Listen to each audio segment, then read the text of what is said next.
Top 5 des vérifications à faire sur votre véhicule avant de faire un voyage ou bien un long trajet. Salut à tous, j'espère que vous allez bien, moi ça va mieux que vous, de mieux en mieux. Alors quel que soit le modèle de votre véhicule ou bien l'ancienneté, vous devez impérativement faire ces 5 contrôles pour être sûr de voyager dans de bonnes conditions et d'aller d'un point A vers un point B dans des conditions optimales.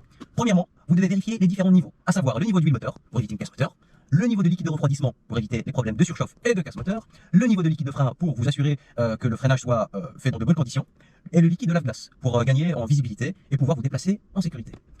Deuxièmement, vous devez vérifier la pression des pneus et l'état général. Voilà, vous pouvez vous pouvez mettre entre 2 et 3 barres en fonction des recommandations de votre constructeur. Et puis visuellement, vous pouvez savoir si votre pneu est usé ou pas, s'il est craquelé ou s'ils sont usés, il faudra les changer pour éviter de glisser. Troisièmement, le système de freinage. Vous devez tout d'abord le vérifier visuellement, voir si vos disques ne sont pas voilés ou usés. Vérifiez à ce que vos plaquettes de frein soient assez épaisses pour que le freinage se fasse convenablement. Ensuite, auditivement, il ne faut pas que vos freins grincent, il ne faut pas entendre de bruit parasite ou de bruit suspect. Et puis sensoriellement, il faut sentir que votre voiture elle est réactive. Quand vous appuyez sur la pédale de frein, la voiture doit s'arrêter net. La pédale ne doit pas être trop dure, ni trop molle. Voilà, il faut qu'il y ait une absence totale de vibrations et de bruit pour avoir un freinage réactif et efficace. Et si ce n'est pas le cas, vous changez vos freins. Voilà, ça coûte pas très cher, surtout si vous bricolez. Vous changez vos disques, vos plaquettes de frein, comme ça vous êtes sûr d'arriver sain et sauf et en un seul morceau surtout.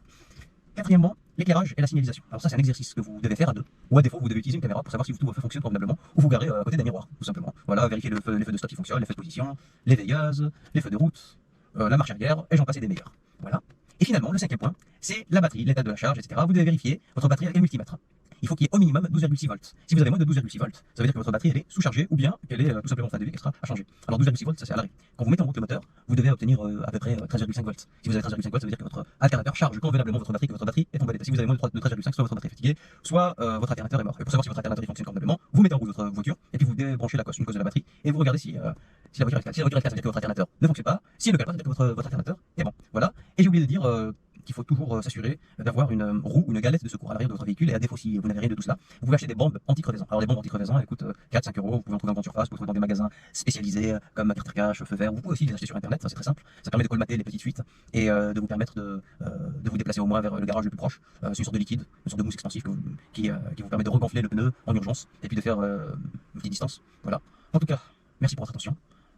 N'hésitez pas à liker, partager, commenter, soyez prudents sur la route, et puis faites systématiquement ces vérifications, même si vous ne faites pas de longs trajets ou de voyages, même sur des courts trajets, il vaut mieux faire ces vérifications pour éviter de finir en panne, en position latérale de sécurité, en PLS, et d'être remorqué. J'imagine que c'est pas une expérience très agréable à vivre, donc mieux vaut prévenir que guérir. À bientôt, ciao.